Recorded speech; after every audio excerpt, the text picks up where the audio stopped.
Hey guys, what's up? So I just want to talk about my upcoming surgery. And I know I just had surgery 4 weeks ago from like tomorrow.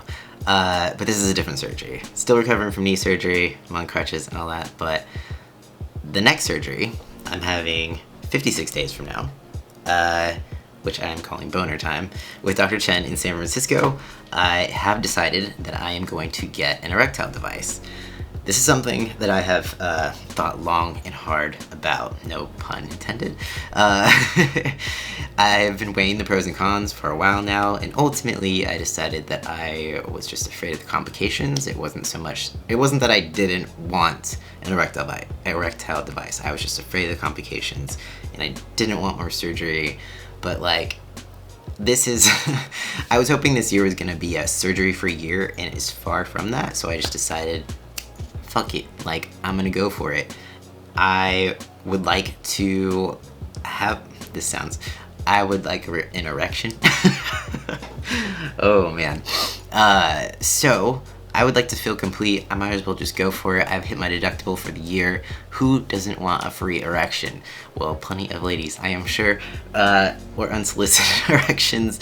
But for myself, I would like to use something other than this external erectile device, which is the Elator. If you're interested in more details concerning the Elator, it's like $300. So if you are trying to make the decision whether you want to use this or not, I did make a Patreon video about it. I'll put the link to my Patreon down below. The reason that it's on Patreon and not so much here, it's just a little bit more private, intimate. So that's why it's up there. If you are interested, it's like $1. So go on there. It could help you decide whether you want to spend the money for this $300 external erectile device. I'm going for the inflatable erectile device. There's two main devices.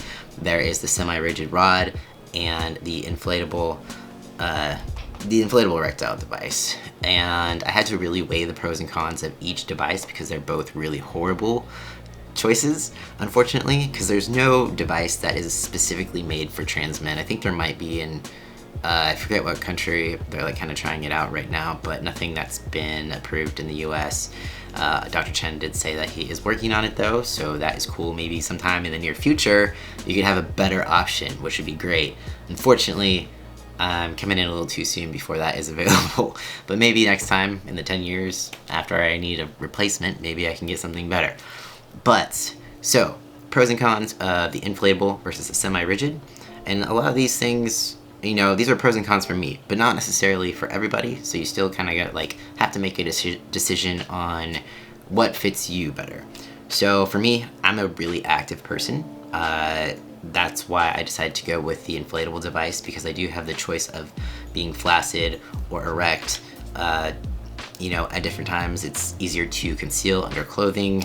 It won't get in the way of things because the semi-rigid is rigid all of the time.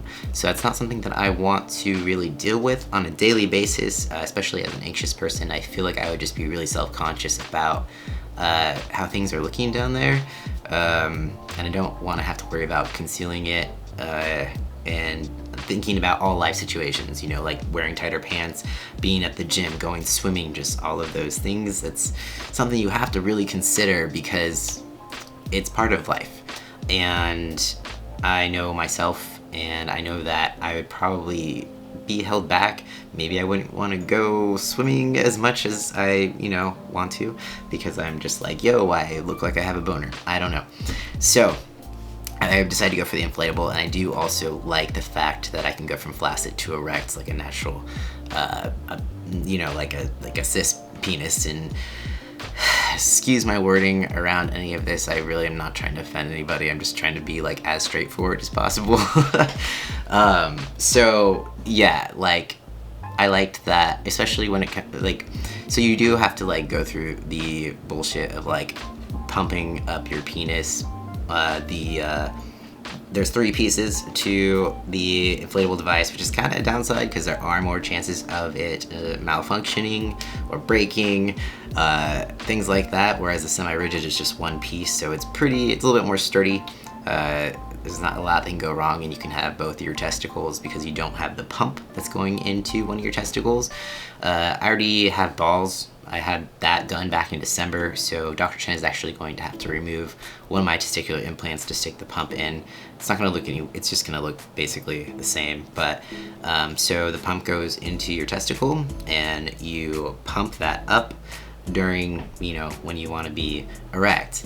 And like someone, I think, was talking about how they're like, well, that's kind of weird to have to do that if you're like getting into the mood, and it's just like, well, it could be kind of like, be a little bit like foreplay, but yeah, I do like the concept of being able to like go from flaccid to erect and not always have to worry about concealing it in public and all those fun things. So those are the reasons that I went with the inflatable.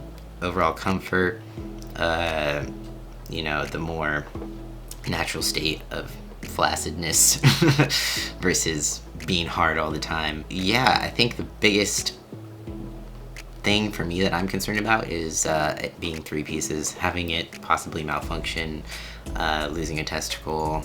If there's like more to lose if you get an infection with the inflatable, because there's 3 pieces to it, and you can lose a testicle as well. Hopefully, like, maybe they could put it in later if you would like to, but there are the chances of that. Also, you have the reservoir that goes into your abdomen. I'm a little worried that I'm going to feel that, or that it's going to be uncomfortable, but I did have other organs in there at some point that were removed, so of course I do have some space in there. I have a feeling I won't feel it. It's just kind of my brain. It's like a brain thing where I'm like, I know it's going to be in there though. But yeah, I have a feeling it's going to be completely fine, and it's going to be a lot better than the anxiety that I'll probably get if I'm having to conceal a semi-rigid rod boner.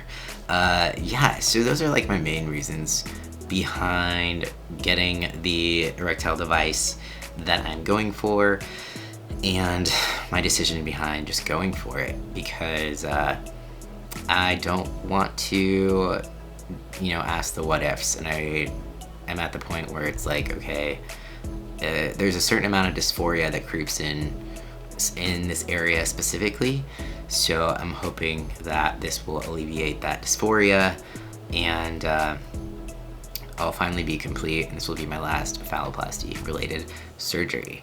Being able to say that is pretty cool. I think I've said that a few times though, so knock on wood. And let's hope this is the last. Let's hope it all goes smooth and I don't get an infection and there's no complications. But I will definitely be keeping y'all updated on that and documenting the process of this as much as you can really document a boner. But yeah, of course, if you have any questions or if you have any other things about it you want me to talk about, just leave all that down below. And yeah, hopefully this will be helpful for anyone that's looking into phalloplasty and the implant specifically. And I'll keep you all updated on after I get it, how it feels, that sort of thing. If you can feel the reservoir, like there's a lot of things that I just don't know at this moment. But all I do know is that September 12th, I am getting an erection with Dr. Chen. That sounds a little dirty. You ever wonder what Dr. Chen goes home and tells his wife about his day? Yeah. I also I wonder how many penises he has gotten via email or just a bunch of, so many dick pics, so many. Gotta hand it to him.